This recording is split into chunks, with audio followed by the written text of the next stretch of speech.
Hi guys, welcome back to Rick Shiels Golf Show podcast. I'm your host Rick Shiels. I have episode 146 here with co-host Guy. How you doing, pal? Are you good? I'm great, but I'm even better. This podcast is brought to you by your friend and my friend, Golf Bidder. Boom. Ta-da. Powered by. These last few weeks have been all sponsored by Golf Bidder, and our Dear Rick section has been highlighted and elevated to new stature. Because if is this the final time? This is the final Golf Bidder episode. It's the final Dear Rick I've got picked, and it's an absolute Barry Belter. I'm going to pick a winner for the prize. All right, tubes. Now, filmed the tubes once. Do you remember we didn't know the amount that it was going to be, the winner was going to get? Oh yeah, drum roll. Well, I still don't know the amount. The amount is 1,000 British pounds sterling, GDP. That's better than I expected. It is very good. So I had a chat last week with Golf Bidder. I think they like what we've been doing. They were like, yeah, we'll give you a bag of sand, $1,000. Nice. And we've had an absolute influx of emails. Maybe would have had even more if people would have known it was going to be $1,000. Today's email we'll read out shortly is honestly one of my favourite we've ever had. But the winner of that $1,000 is going to be picked at random. So just because today's was a good email does not mean they will win it. Picked at random next week or this week? No, this week. We're going to pick them at random. Wowzers. So, yeah, exciting. We've also got an absolute jam-packed show. What's weird is, to everyone at home, the podcast has been normal every week. But actually, in reality, the last two were pre-recorded. So we've not sat down on a podcast for what feels like months. Eternity. Well, I've been holidaying. Yep. I've actually been chilling, relaxing, sit back in, not been on my phone in. Well, this is what we want. Hand on heart now. Have you, but you said very, very little to no phone. Explain your screen time. I don't know what my screen time was, but I remember the first notification I got, my screen time was 75% down. Wow. From the week before. So I don't think it was That was perfect. The first notification. Did it increase over time? Did it stay minimal? So I definitely went with this idea of going on holiday, and I've never done it before, where I've been on holiday and I've completely and utterly switched off. Mainly because I like work, I love work, and being part of it, and I get quite bad FOMO. I don't want to miss out on anything at all. So I feel like me just having my phone and being connected to the world is really key. So I definitely went out with all intentions, 2 weeks holiday with the family. We went on a beautiful cruise ship. By the way, thank you for everyone that came up to me and said hello on the cruise ship. It was very appreciated. Lots of golf fans, believe it or not. Yeah. Out on a cruise, watching me in my shorts and drinking my Blue Moons all day. They'll have many stories to tell. But they were very, very courteous, and thank you very much for saying that they love the channels and stuff. I would say I failed my task Of not being on my phone. Right. But it was a lot better than previous holidays, but not perfect. So it's a step in the right direction. I just won £1,000 because I put a large stake bet on you not being able to not use your phone. Well, there was a couple of times where I obviously had to use it for work. Yeah. Check it Instagram. But no, I was a lot better. The Wi-Fi on the ship was horrendous, and also it was outlandishly expensive, as I was explaining to you off the phone, off podcast before, Guy.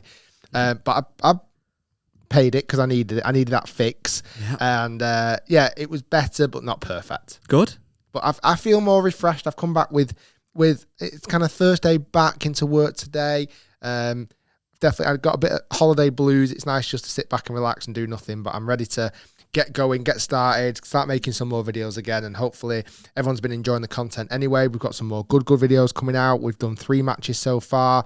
Match number 4 is coming out this week, and then a couple more after that. Break 75s are coming back. We've got an absolute belter for you on Friday, which was actually filmed pre me going away. I'm a little bit worried about playing golf next time. Yeah. I've not played golf now for 3 weeks. It will go one way or the other. You'll either be class or horrendous. I want you to be horrendous, hand on heart. And after drinking 94 Blue Moons while being on holiday and eating the ship's worth of like a king. Like a king. You know what they had on the ship? I can imagine you being like Henry VIII, sat at the end of a table with your kids on and you're going, more, just like big chicken drums. Well, to be honest, I've actually been pretty good with my diet and stuff since about April time, and I've lost quite a bit of weight up until about July. The Open was probably in the best shape I've been for a while. Since the Open, it's kind of been a slippery slope, and then the cruise has just like banged it back on. Now, this is the question though. Is today a new day, a new Rick, or are you still just being yesterday was supposed to be New Day, New Rick. Yeah, That Bank failed. Holiday Monday. Bank Holiday Yeah, and then today is New Day, New but Rick. can you start a New Day, New Rick on a Tuesday? I believe so. Can you? Yeah, See, I think you need one more week of getting into it, and it's like Monday I believe comes. after a bank holiday, it's okay to start on a Tuesday. It is, but will you? What have you had today so far? A banana. Oh, wow. You do look lean, actually. I thought your biceps were ripped when you walked in. I was like, have you had a banana for breakfast? Yep. This is a really funny story. So on the cruise, there's a running track around the top of the cruise, which is dead weird. And it was 9 laps to do 5K. Okay. So, and I did it a couple of times. But on one time, I put my GPS on. You'll like this. On the first time I put my GPS on my watch, on my phone, sorry. Let me try and find the number now. I managed to do a 5K run in, where's the number? Oh, God, how long ago was this? This is awkward. I know, it's really awkward. I managed to do a 5K in... Drum roll, please. Oh, where is it? Oh, I'm losing it. I feel sorry. People in the car driving along. I did a 5K in 17 minutes. Because I was on a boat. And the boat was moving. I see. The boat thought I was travelling at tremendous speed. Yeah. But it must have been confused. It was like, you're going forward, backwards, backwards, but also you're going really, really fast. But anyway, fun story. Well, a lot has gone on while you've been away, Rick. Yeah, what's happened? And I feel genuinely like the golf world has just like gone, right, you know what? Rick's away. Let's just unleash. Yeah. Unleash everything. Mayhem. Well, also, we've had 2 weeks of pure office banter in here. The vibes have been so exceptional. I bet you have. It's been like a chilled out but high alert of banter. It's been a banter alarm. And every time no one's bloody been in this office. No, we've not. We've just been chilling out 9 holes here and there. It's been brilliant. The workplace has been a fantastic place to be. But yeah, there's been an absolute load of stuff. The title of this podcast is probably some of that stuff. But first thing that happened, obviously, 2 days ago now, Rory won the Tour Championship. He won the FedEx Cup. Wow. What a guy. I think this was the year when obviously he kind of let the Open slip to some degree. There was arguments that he kind of didn't lose the Open, that Cameron Smith won it. I kind of sit on that fence a little bit. I think I do believe that Cameron Smith deserved to win the Open rather than Rory lose it. But yeah, it did feel a little bit like it was Rory's to win. I'm sure I read a stat yesterday after watching the Tour Championship that he didn't hole a putt outside of 10 feet. It wouldn't surprise me. On the final day of the Open. And you just can't win tournaments doing that. No. He shot 2 under par, yes. But for his level of golf, the way I think he went a bit too conservatively as well. He drives the golf ball. It's actually scary how good he is with driver. No, I think this win for him, obviously the Tour Championship, which then wins you the FedEx, was massive. And obviously with him being the kind of real poster boy of the PGA Tour, with all the kind of live golf stuff going on, I think it was massive for him. I think it was massive for golf. The PGA Tour couldn't have wished for a better winner for this, really, could they? It's fascinating with everything that's been going on in his world these last 12 months. For him to have the season he's had is actually quite remarkable. Yeah. I know he's not won a major. He's been knocking, he's been sniffing. He was around at the Masters, he was around at the Open, leading the final day. He is one of the only 3 players ever to score a round average of 68.7 or under 68.7. Him have done it this year. Vijay Singh has done it once before in 2003, I believe. Right. Tiger's done it 8 times, 8 seasons. He's averaged at 68.7 stroke average. You almost can't compare to Tiger, can you? No. But he's won the FedEx now 3 times. It's a lot of money. I believe he won $10 million the first time he won it, $15 million the second time, and then $18 million. The only thing I definitely noticed a trend difference watching the PGA Tour and the Tour Championship on Sunday, and I did watch it because we were back from holiday at that point. I didn't watch Thursday, Friday, Saturday, granted, but Sunday definitely, and you might be able to tell me yes or no on this. It felt like the one thing that I've not been massive fan of with LIV is the talk about money. Mm-hmm. I felt the Tour Championship was very, very talk about money on Sunday. I think it is, but it's a one-off, isn't it? It's essentially the like the grand prize. It's the order of merit, essentially, isn't it? And obviously it changed in 2019. Because remember in 2018, Tiger won it, but obviously didn't win the FedEx, whereas they've changed it now, so you start off with like a different head start, a handicap, essentially. And I think it is the one. I think it's both ways. I think it kind of deserves this one event to talk about money because it is so incredible. There's probably a bit more talk of that with the fact of LIV as well this year. It's been kind of highlighted. But I think the only thing that I mean, obviously, Scotty Scheffler kind of semi-lost it, I think. What a great year he's had, and what an amazing player he's become. World number one, and obviously class. But this just made me think about how good Rory has been for so long. I know he should have maybe won more majors, and once he wins that Masters, I think, and he completes that career Grand Slam, I think more will just start to come, and he will go down as an absolute legend of the game. But he has been at the top of his game for a long time now. Well, he's world number 3 again now. He's world number 3. I was looking then, so his year end. So from 2009, he's had 1 year where he's finished outside the top 10, and that was actually 2017. But other than that, he's finished, obviously, most years in the top 5. Like, that is some good going. In the last 13 years, he has been at the top of the the golf pyramid. Yeah, and he has won a lot of events. I think again that's sometimes why you think he should have won more majors. He's not won one now since the Open in 2014. That's 8 years because he has been so good in that time frame. Yeah. And you know what? I must admit, I kind of used to really like Rory, and I wouldn't say I went off him, but I don't know what it was. Something about. I don't know. I kind of lost a bit of that love for him, but I must admit, regardless of your opinions on LIV or the PGA Tour, I do like how he has been a spokesperson. I like how he's been the one who's kind of put himself out there, and I do feel like when you see him win or lose, he's very kind of gracious. And you see the bit where he went to Scotty Scheffler's parents and almost apologised for winning. And then I think when Matt Fitzpatrick won the US Open, he went over and congratulates him first. I do feel like I'm becoming a proper Rory fan again. And the way he plays golf, when he is on that drive, just unbelievable. I honestly can't comprehend how good he is with driver. There was one he hit, I can't remember what hole it was on the last round. We ended up with like a one-arm follow through. Yeah. And it was 185 ball speed. Yeah. It's like he's 380 down the middle. Yeah, his miss hit carried 300 yards or whatever it was, and was a 185 ball speed. It's incredible. I'm sure I saw like there was a catalogue of all the drives he hit one round, like 14 drives, and I think his worst one was like 320. It's insane. And he's not big. He's 5'10". You know, he's not like he's a Bryson DeChambeau type character who's really put on all this muscle mass. His efficiency is just phenomenal. And I like to say, watching the last hole there, and he stood there, one shot lead against Scotty Scheffler, and you stand them both on that tee box. There's only one golfer that's going to hit that tee shot better. And he just stood up there and absolutely piped it dead straight, perfect in the fairway. And you just look at Scotty, and yet world number one, had the most incredible season ever. He just... with his driver, he was never going to do what Rory did on that 18th tee. So, I mean, they both kind of tried to lose it a bit on the last hole, didn't they? But it was fascinating, really. I do think, though, behind the scenes, I know Rory's obviously not like a Bryson physique, but I think he must train very hard. Because if you remember, was it about when he signed for Nike in like 2013, he kind of became quite a lot leaner. He had quite a lot of like almost puppy fat when he first got on tour. He did. When you look at clips now when he was in the Open at like he looked so different. And if you look at from 2013 to now, so what, 9 years, he's not really changed. He's very lean, and you think as you get older, as we know, when you kind of hit your 30s, it's very easy to start. Yeah, it's very easy to start putting weight on. He's not. He stayed super lean, and obviously in golf fitness, a lot of it is about like kind of your rotation, your flexibility. I bet he does a lot of hours behind the scenes, and obviously that is testament to how well he hits the golf ball. But even kind of more Rory news. So this is quite cool. Tiger Woods and Rory McIlroy are launching a golf league. I know. Wow. But again, I was on holiday and I'm flicking through my phone and going, what the hell? What's happening with golf right now? So they've set up a business. Mm-hmm. It's kind of tomorrow's sport, is it?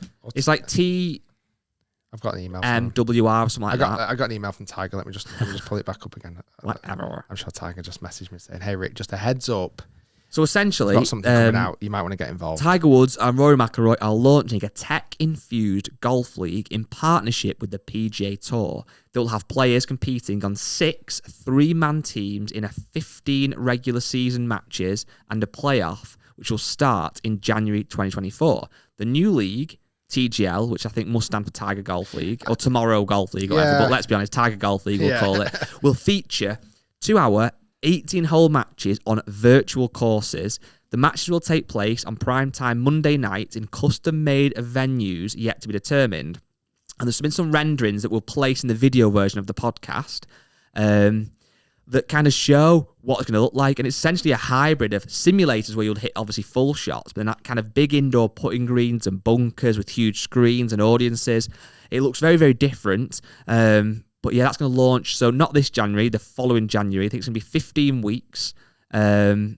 And yeah, it feels like, from what I'm seeing at the moment, it feels like a game show Yeah. for golf with professional golfers yes. playing for a lot of money. When Tiger with a crowd. apparently is going to be playing, it's going to take a lot less toll on his body. He's not walking around. He can Yeah. obviously be stationary in an indoor arena. It will either be absolutely unreal or absolutely gimmicky. I can't quite, obviously I don't know yet, but what do you think? Again, when I first saw it, and there's been lots and lots of announcements over the last few weeks from the PGA Tour, obviously trying to, I don't know what the right word is, not fight back as such, but certainly try and improve their product, I would say. Obviously, Jay Monahan's made some big announcements. There was a big meeting a few weeks ago with some of the key players, with Tiger Woods flying in private jet to get involved in that meeting. And it looks like at the moment, the PGA Tour are very much getting behind and getting involved with their two superstars. Tiger Woods and Rory McIlroy are their two superstars. And it's called Tomorrow Sports. So TMRW, so Tiger, Rory McIlroy's initials blended together, sports. It seems like they're very much trying to bring some energy, bring something different, bring more money to professional golfers again. Just in case anybody watching or listening is feeling sorry for any of these professional golfers. Yeah, but Rory only won $18 million. Yeah, that's right. Actually, you're right. So it's not actually that much. So yeah, I can imagine my heart bleeds for him. But from what I'm seeing the rendering, I love the concept. I think golf simulation has got so much better over the last few years. Yeah. This is looking at launching in 2024. Yeah. So the technology again is going to be pushing on. And any time a technology product comes into the mainstream media and gets on TV or YouTube, whatever it is, the product behind this, where there's going to be competition, there's going to be serious money played. The simulator technology business also has to improve and incorporate that. And I think if they improve it, it all filters down. We get a better service. Golfers around the world get a better service because the simulators are going to be even better again. The one thing that I hate about simulators, I'm sure you're the same on this, great for full shots, iron shots, drivers, course realistics and all this. Chipping and putting is dreadful. By the looks of things, you're going to flip round on this 360-degree mat and actually hit the other way. Yeah. You know what I think would then be cool, and hopefully this happens. You know, they've got this big putting green laid out. Imagine then it's all hydraulics, and it changes depending on the putt that you've got. Yes. So suddenly you're playing St Andrews on this simulator. You're on the 17th, and suddenly this green almost morphs into like the 17th green. Do you know what I mean? Yeah, it could happen. And like your ball just pops down onto the floor or pops up from underneath or whatever, and that's where you hit from. Yeah, I think the whole idea is very interesting. I think the big thing as well though is it's some hardcore golf fans may not enjoy it, which I kind of understand. But surely, I know there's this whole thing of growing the game and attracting a new audience and how do you do that, but this is definitely one potential avenue of attracting a new audience. People that don't have the time or the interest to sit down for 4 days in a row and watch the normal PGA Tour may well on a Monday night sit down for 2 hours and watch this. And that may then spark some interest to go and play golf or watch golf. Definitely. And again, do you remember back in the day, Big Break on TV? And certainly our UK audience will remember this. Big Break was a snooker program that was put on primetime TV on a Saturday night, and it was absolutely brilliant. You had a mixture of professional snooker players plus celebrities plus normal people all competing, and it elevated the I'm sure that grew the game of snooker, because suddenly you're going, oh yeah, I fancy that. I fancy giving that a go, and that's in snooker. So if golf can do something like this scale and make it so much fun, so entertaining, hopefully not gimmicky or cheesy or whatever that may look like, I certainly trust Tiger Woods' judgment on a lot of things, and I'm sure he'll absolutely blitz it, and obviously Rory's as well. It's gonna be exciting times. Can I ask you a question? Am I going to be playing in it? No, well, I know the answer to that. Or hosting it? Oh, host. I'll host it. You know what I think would be good. You'd be a good job at, that, right? Because obviously, picking up the golf balls, a little bit better, not much better, but a bit better. One of the hard parts of being indoor is that there's going to be no elements. There's no rain. Maybe you could stand at the side with a bit of a fan. It could be the wind. You could spray Tiger with water, with a water gun, little super soaker to be the rain at St Andrews. That could be your job. Done. Yeah, sign me up. Question: do you like good news? Sometimes. Yeah, okay. Does the audience like good news? I think they do. The good news is this podcast we're recording right now is a Tuesday record, out on Tuesday. That's efficient for you. The good news is, should we decide on Thursday or Friday? The good news. I still like Friday. I like Friday as well. And on Friday, a bonus Friday podcast treat. Just for you guys. Just for you guys. You know what? Just for being such good listeners. Yeah. You listen You don't complain. You don't. Sometimes you do on Facebook. Never complain. However, so Friday, bonus podcast, it's already been recorded and it is absolutely class, if I say so myself. We've got Richard Hammond. You know Richard Hammond from Top Gear, from the Grand Tour, from millions of TV programs, from Drive Tribe on YouTube. He came on the podcast and was a barrel of laughs. Oh my God, it was ridiculous. So we've teased a few bits on social media so far that you may have seen. I've been very fortunate so far in my YouTube golfing career to collaborate with some incredible people. People like Eddie Hall. Your Guy Charnock's. Robbie Williams. Robbie Williams. Paul Sturgis, the world's tallest man, or European's tallest man. Trying to think of other people. Loads and loads of Tom people. Watson. Amazing people. Tom Watson. Nick Faldo. But I'm thinking almost like outside of the world of golf, like some Okay. very, very interesting people. Yeah. I never, in my wildest dreams, thought that Richard Hammond from Top Gear fame would be sat at this very desk talking into that very microphone that you're talking into right now, Guy. He doesn't like golf. No. He hates golf. Or he used to hate golf. So over the next coming weeks, you're going to see me give a lesson to Richard Hammond, which is fantastic. And again, he's so good on camera. Also, we filmed the video for his channel, Drive Tribe, which check it out on YouTube, where we raced against each other. We've watched it's first cut of that edit. So good. And imagine literally watching Top Gear or the Grand Tour, which I'm guessing a lot of people have watched. You know, it's massive in America as well, the Grand Tour and Top Gear. This video of you and Richard Hammond is literally that level of production. It's unbelievable. It's insane. What a video that's going to be on their channel. On your channel, like you said, there's the lesson. But this Friday, on the podcast channel, the channel you're watching now or listening to, Richard Hammond is here, about 45 minutes or so, talking about how he got into golf, talking about cars. It's one of those podcasts where I feel like golfers will love it because it's talking about golf and Richard Hammond's great.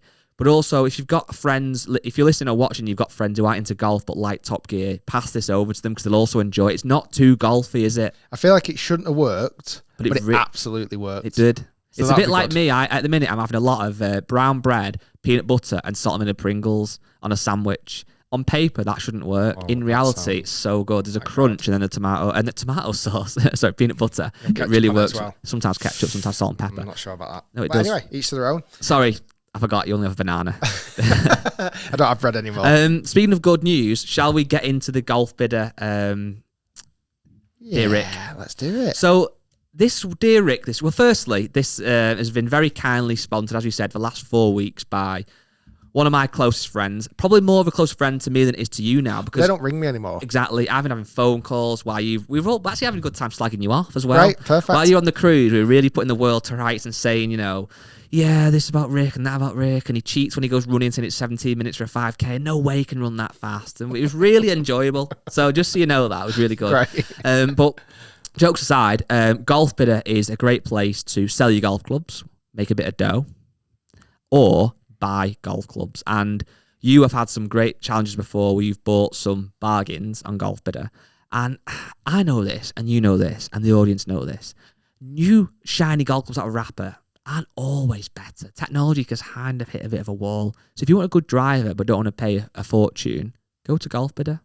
Would you agree? I would totally agree. Wholeheartedly. And the good guys, and the thing is as well with the products, it's like sometimes when you buy second hand, certainly off, I don't want to slag off any other sites, but slag on off. Untrusted sources. Yes. Where people are selling their own product online and other people are buying it. Rhymes with T-Bay. Yeah. Oh, yeah. T-Bay services. Great services on the M6. I think buying somewhere like that is a risk of being done over. Like the product doesn't look as good as what it does on the pictures. It sometimes can be fake and stuff like that. With Golf Bidder, you don't get any of that. It is absolutely certified, genuine product, and it's been tested. And their rating system is very, very accurate. So you know what you're getting. Yeah. Like if you're going to buy a golf club that's a 9 head, a 9 shaft, and a 7 grip, when it arrives, don't be surprised the grips might not be as good. And that's okay because you factor that into your equation and go, well, it's going to cost me 10 quid for a new grip. Question for you. If you and your wife were to renew your vows, would you have Golf Bidder as your best man?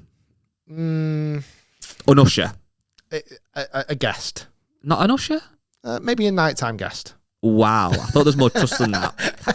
If I was to get I was going to say remarried, I best go down the route of my vows renewed. I would have Golf Bidder there as like a third usher. So, I know, kind of don't really want to be an usher. They'd rather be a guest. But They'd be there ahead of me. yeah, they would. Absolutely. Of course they would. Well, they definitely would. Yeah, absolutely. Anyway, so we have had some amazing Dear Ricks, and your advice, Rick, as always, has been decent. This week's... I'm getting slagged off today. I know, really. I've just had a lot of built-up slagging off, in a way. It's really nice to get it all out of my system. No, we'll do some nice stuff in a minute. Thanks. But this Dear Rick, it's not so much asking for your advice. It's just an amazing story. And I actually opened this email 2 weeks ago, and I've been saving it for now. It's that good. Okay. So, it's obviously anonymous. Title is, I faked a hole-in-one. Wow. Okay, you ready for this? Go for it. Dear Rick, I know what you must be thinking from the title, but no, it wasn't my hole-in-one. Please keep this anonymous because it's not my finest moment. Let me start off by saying this isn't a story I ever planned on sharing. However, due to golf bit of competition and my need of a new putter, I feel the time is now. Okay. So he's hoping he gets to win the money. Didn't know it was $1,000 at the time. He might have thought it was going to be 200 quid, but it's $1,000. For background, myself and 3 friends were playing our usual weekend round. On the second or third hole, we realised the single ball behind us was another friend. We asked him, did he want to join us? The course was fairly empty, so a 5-ball wouldn't really have slowed down any pace or anything like that. But he rejected the request, as he wanted to play on his own and drop a few balls around each green and take some time while the course was empty to practice his putting and chipping, etc. Fair enough. Fine. We reached the 10th hole. It's a par 3, but the green is fairly hidden, with the pin tucked in a corner, making it not visible from the tee box. As we were tidying up after the hole, writing our scores down, putting our clubs away, etc., we see a ball land on the green and rolls about 10 foot past the hole. Instantly, I grab my ball marker, put it next to the golf ball, and I pick up the golf ball. I then throw it into the hole. All 4 of us let off a fake cheer as if the ball had gone in the hole by its own, so it's a hole-in-one. We all wait for our friend to come around the corner, excited to see his reaction. As the figure arrives in the distance pushing his trolley, we realise it isn't my friend. Oh my God. It turns out it was an elderly gent, maybe early 60s, early 70s, who was so happy with himself. He went on to tell us he'd never had a hole-in-one before and had seriously considered not playing that morning as he was losing his love for golf. This gave him a new lease of life. God. We didn't have the heart or the courage to tell him what happened. We let him pick up his ball from the hole and play through us. I don't know what happened to our friend. He could have stopped for a toilet break or some food, or maybe only played 9 holes. I never asked. He was never seen again. Thanks for hearing my story. So there's not really any advice needed, Rick, on that one. But what would you say to that person? You know what? It's absolutely something I would have done. And I would do. 100%. There's no, I would have, if I was that guy in that situation, I was the 4-ball, and I knew there was a mate behind us, and I saw their ball land on the ground, I would have 100% do what he's done. Yeah. So I can't say he's done anything wrong at all. I think he's a bit of a practical joker. Who wouldn't do that? It's fun, it's bants. Why not pretend that your mate's got a hole-in-one, and then later on down the line you go, no you didn't. It's there, it's 10 foot away, you sado and all. I think obviously where this story gets complicated is it wasn't his mate. No, it's Barry. And he's pitched up that morning and he's sick of golf. He's like, you know what? I can't be doing with golf anymore. Doing my head in. I'm going to go out. This is my final round.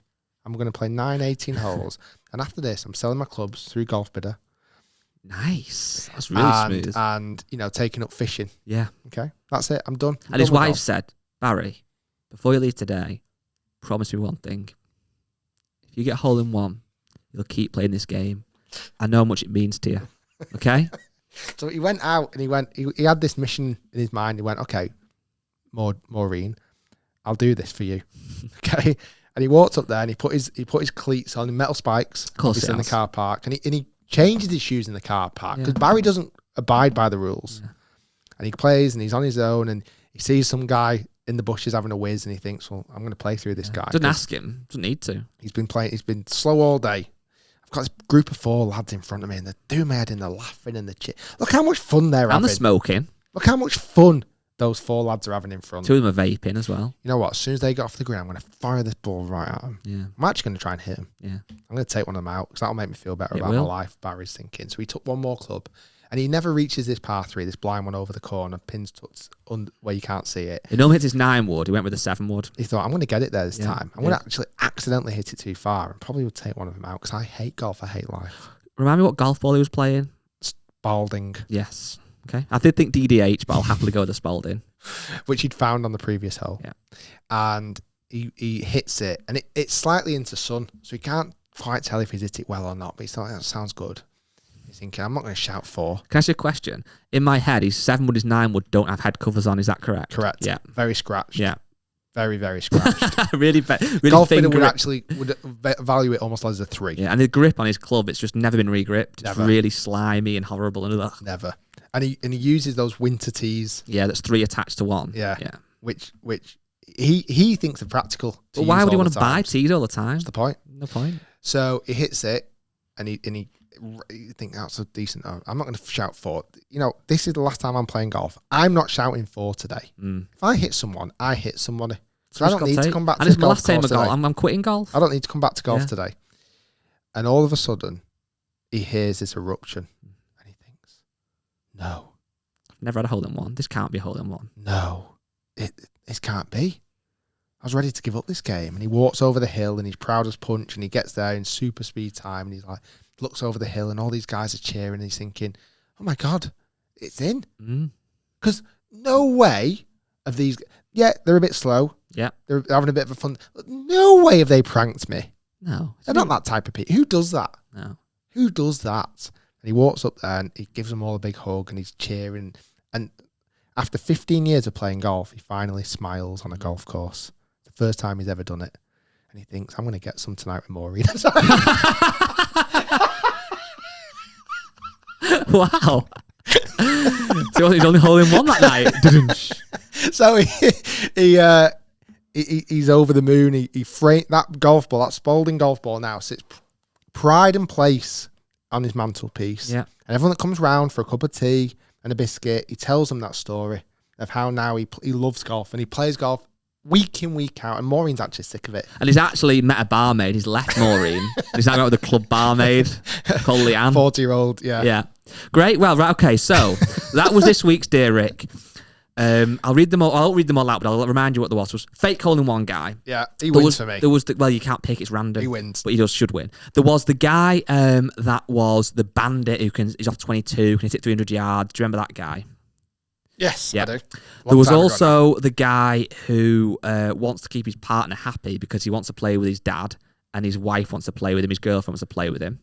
And then the first one was the guy whose son had come down from 52 to 11, but still wanted to get better and get annoyed. Ooh, so I've ranked these in an order of 1 to 4. You don't know what that order is. No, I don't. I'm going to ask you a number, and whichever that number is the corresponding person who's going to win. Okay. Okay. Well, because of the story today, yeah, I'm going to go with number 1. Okay, but that's not. It doesn't matter. Okay. But as in, like, number 1 is the number 1.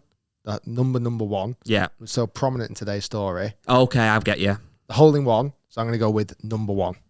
And that is... That is actually the fake hole in one. Yeah! Is it? Yeah. I love it.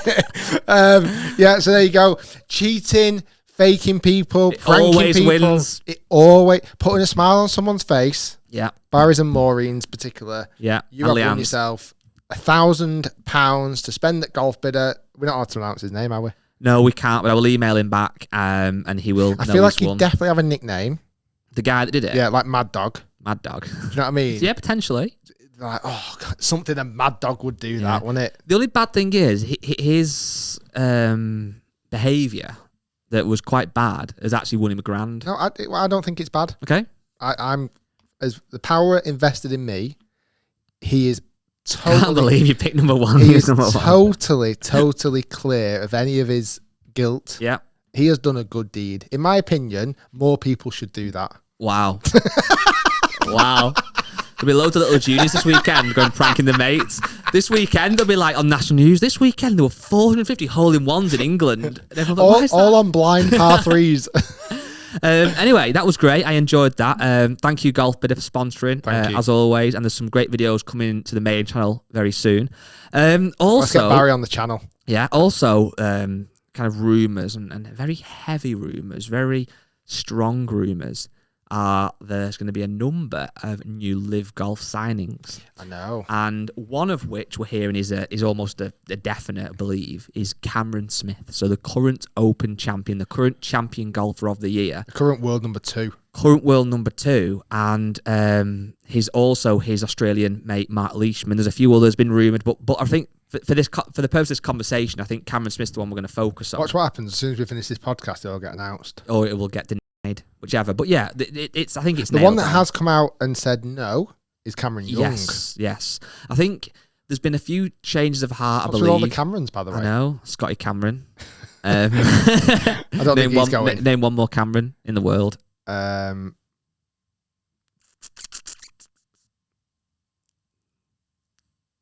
David Cameron. I think one single one then that's going to annoy me. But Cameron Diaz. Nice. I've just Googled it. Oh, flipping heck.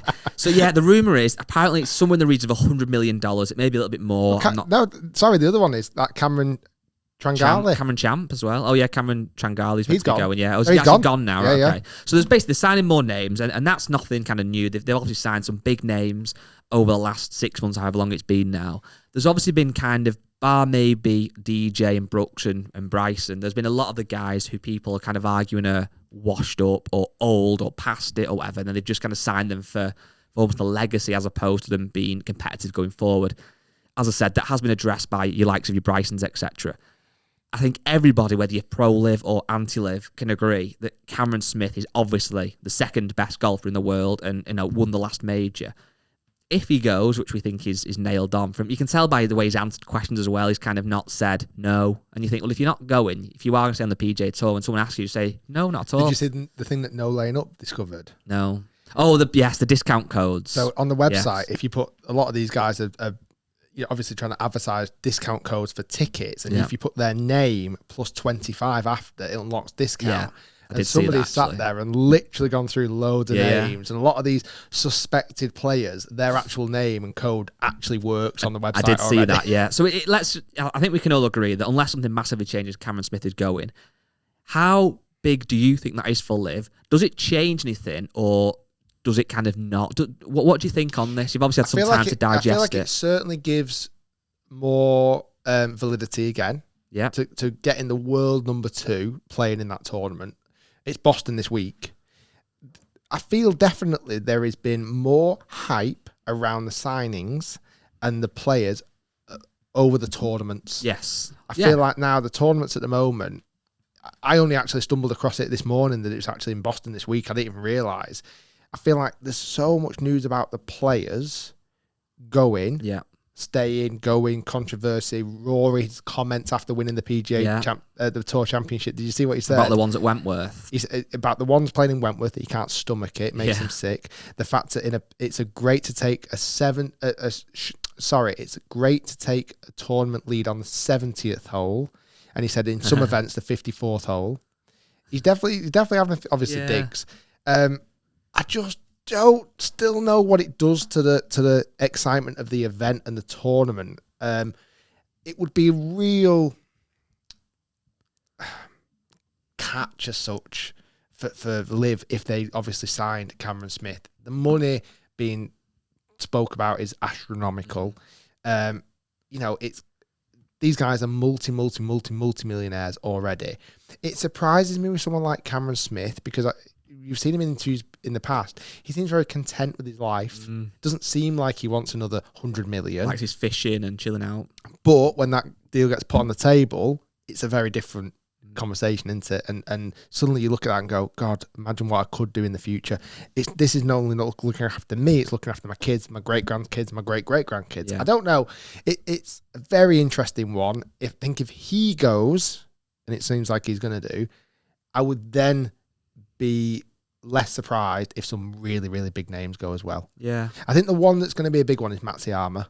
Apparently they don't think he is now, do they? There was big rumours he was, and now they're thinking more he might not be. Because it changes day by day. Again, he would be the highest paid LIV player. Yeah, he's huge. Because what he would bring from Asia market is astronomical. Yeah. And certainly as the LIV starts to go into these franchise teams into the future, like what the Asia market could bring to that is very, very valuable for LIV. Yeah. So it's really interesting. I would hate for him not to be able to defend certain titles. He's obviously the current Players Champion. He's not going to be able to play in that. I'm guessing from every account that I've seen, the Open seems to be fine with everything. Yeah.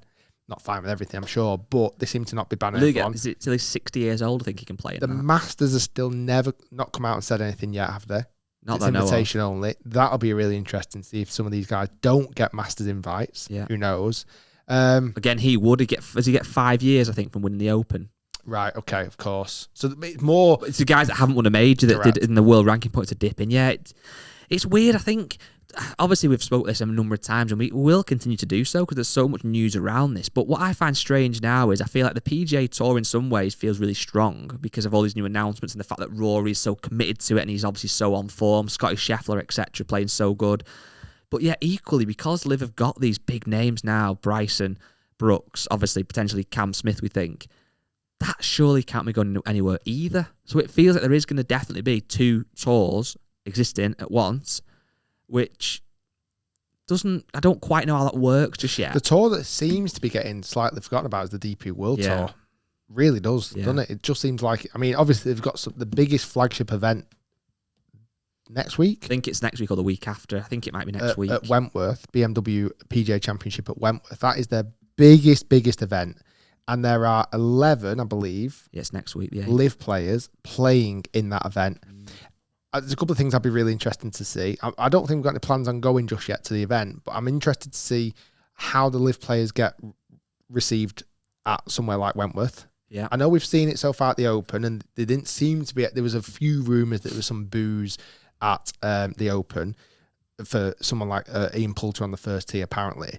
But that's like that. An Open is a different tournament. This is now coming back to the DP World Tour. The crowd again might be a little bit more hostile to some of these LIV players. Yeah, they might not be. They might be. I'm intrigued to see how that pans out.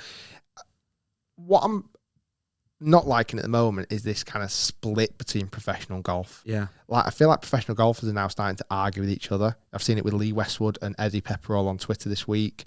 I've seen it with loads of different players like John Rahm having a few digs. Obviously, Rory having a few digs. Do you not like that? I actually love it, I'll be honest. It's more, it gives it more of a narrative and more... But I don't mind if it's done on the golf course, as in it's they hate each other because of golf and personalities, not because of what tour they want to play on or money and things like that. Again, I'm just super worried, and this is a massive umbrella thought now in golf in general, from someone who works in the industry. I'm just worried that people are trying to grow the game, and I know it gets pushed out so much.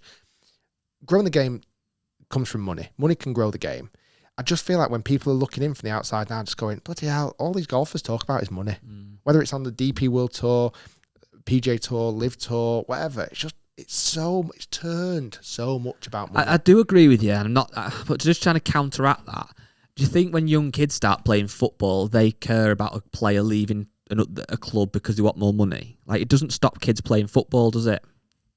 Like football, football is all about money. If you're, when Sadio Mane left Liverpool, he left because he wanted to earn more money and Liverpool wouldn't pay it, so he left. That's a big story. People know that's why he left, really. Sometimes players leave to try and win trophies, but a lot of the time it's for money. But that doesn't really stop people learning to play football or starting to play football, does it? So just because the golfers are talking about money, does it actually have an effect? I know what you mean, it doesn't sit right. I completely agree with that. But does it actually have an effect?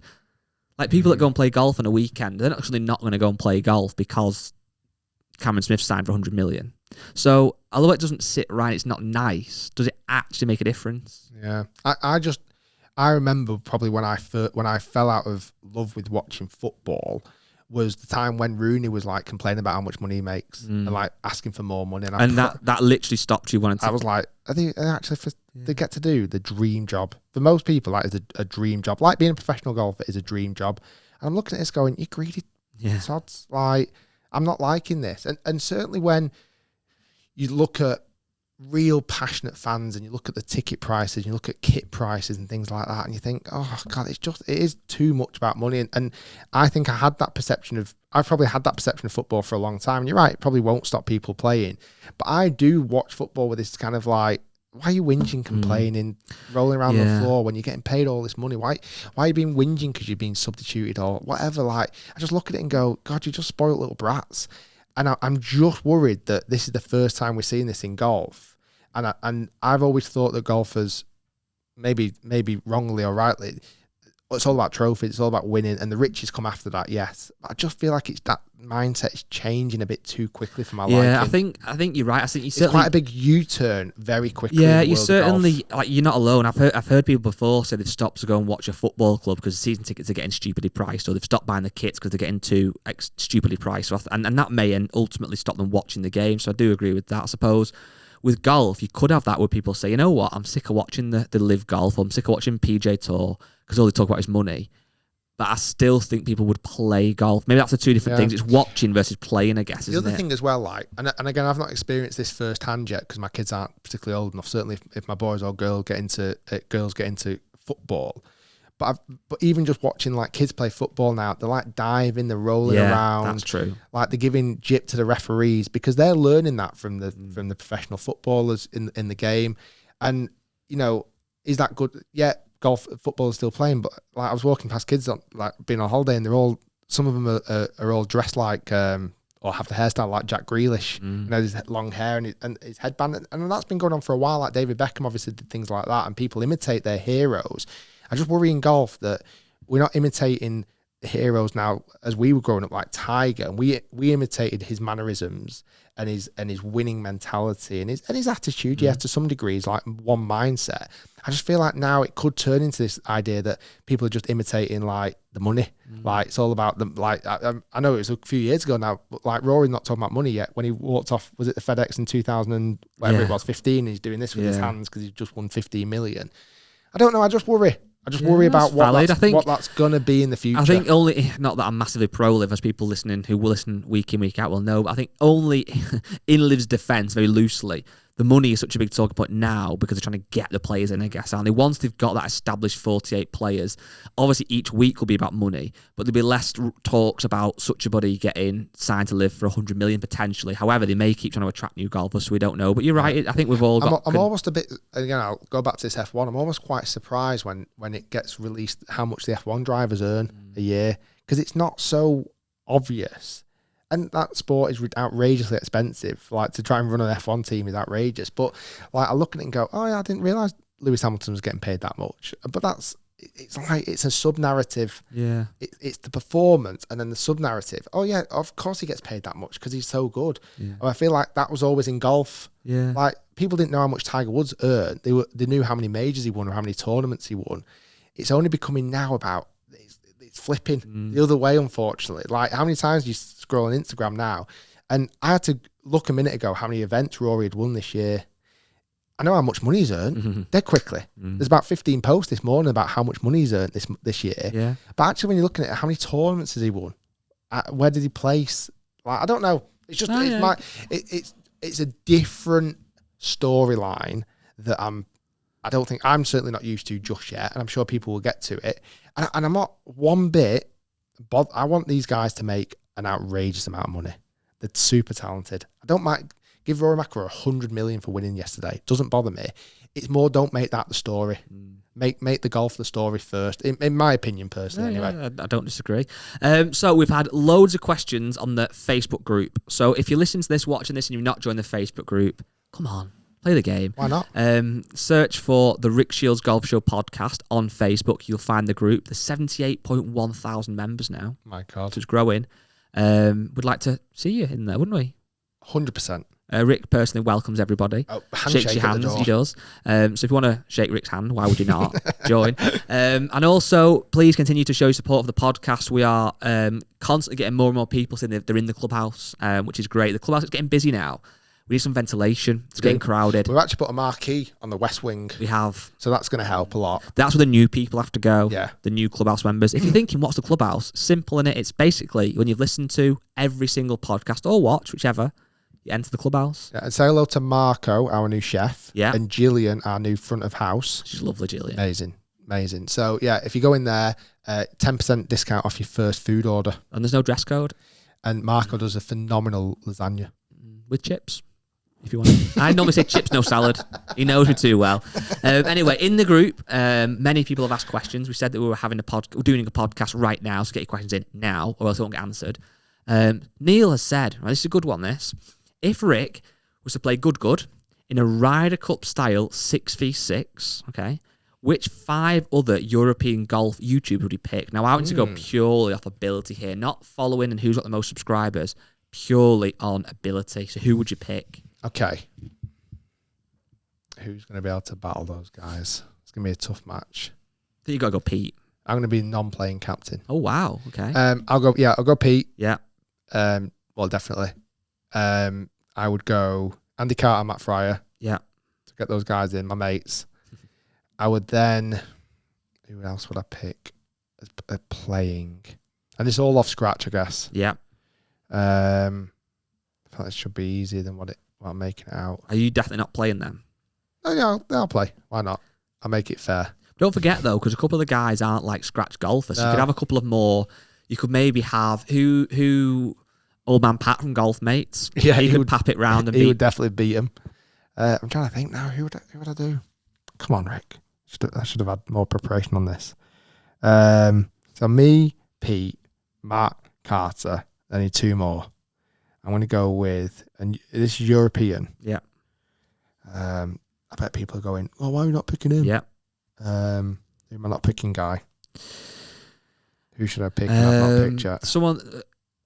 Well, I'll tell you what. We'll have handicaps in there. So we'll let you have handicap players, bandits. Get Tubes in there. He's a bit of a bandit at the minute. Yeah. So he's getting some shots on Steven, let's just say. Tubes have a good shout. And you've got 1 more spot to fill. God, why am I making it so hard? I feel like there should be some. It's not guys who are trying to like play. They're not like Pete's like obviously Pete's trying to do Quest for the Open. There's not more guys trying to do stuff like that. They're really good at golf. I don't know. I'm struggling now. I'll put in. I need some help here. I'm trying to think of somebody. Do you think of more of a? Let's put John Robbins in there. He gets loads of shots. He loves his golf. And he'll banter them. And he'll banter them to death. I feel like I've missed loads of people out. I apologise if I have, but I'll need more time. Yeah, sorry. I thought that would be easier than it was going to. But yeah. Someone said, Josh Lowe said, what the hell is a sausage roll? So Rick, in 10 words or less, what is a sausage roll? It's a sausage, a pork filling covered in a flaky sometimes or slightly more solid pastry finish. Nice. Paul Longley has said, I have a funny story. What's the email address? Send it to. Well, it's the same email address it's been for 146 weeks. Exactly. It's podcast@rickshiels.com. And I always wonder, how many emails have we lost or not received because people spelled your surname incorrectly? Millions. So it's podcast, which you can't spell incorrectly. @logo is easy to find. Rick, R-I-C-K. And then Shiels is SHIELS.com. Done. That's simple. So if you send it to that email, we'll get it. We try and read them all. We do read the vast majority. We reply to some when we have time. And the best ones get read out. That's the ultimate prize. Someone, Dylan Oliver, last one will answer, says, at what handicap of golf should I go from buying used golf balls to brand new golf balls? Oof. Does handicap come into this? I don't Is it just think it does, how much money you want to spend? Yeah, it's finances. The thing is, with used golf balls, there's always a bit of a question mark about the legitimacy. Like sometimes there's, we've done a test on refurbished golf balls before, and actually they were very, very good. Yeah. But there's also refurbished golf balls out there that can be very dodgy. That's the thing. Lake balls I'm probably more open to because they're often just the real golf ball. Refurbished have got a coating on. However, I'm sure there's been studies done where when a golf ball's been sat in a lake for 6 years, 6 months, whatever, it can affect performance, which probably does make sense. But like that massive basket at Ottoloni's pre-owned? Yeah. Like that massive basket of Pro V1s, I'd trust my life on those golf balls. My life.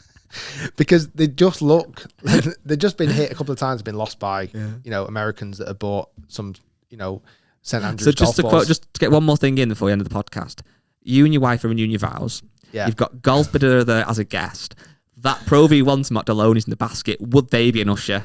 I think we'd give them out as wedding presents. Like the favours you put on the table. I think we'd have the confetti if you're walking down the aisle. I was chucking Pro V1s at you. Oh, that's got JCB logo on it. That's JC. Richard's covered in Pro V1. How good did the Robin Heisman podcast go down? Yeah, as well? so last week's podcast, it wasn't the biggest in terms of numbers. It was never going to be.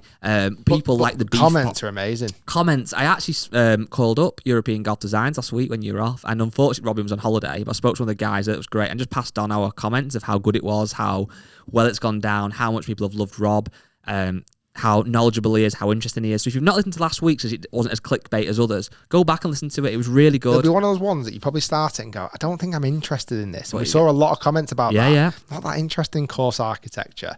But actually, when you get into it, you're like, oh, that was actually quite interesting. 100%. I think that's something we want to do going forward. Do you ever flick on the TV and watch those like Inside the Factory programs? And you flick on and you go, I'm not really that bothered how cornflakes are made. Next thing, 45 minutes in, you're like, oh, no, everything about how cornflakes are made. You know what that is? The problem with that is we have too much choice these days. We've got so many channels. We've got Netflix, Amazon Prime, YouTube, etc., all the social media apps. If you're not instantly entertained, you can turn off. Yeah.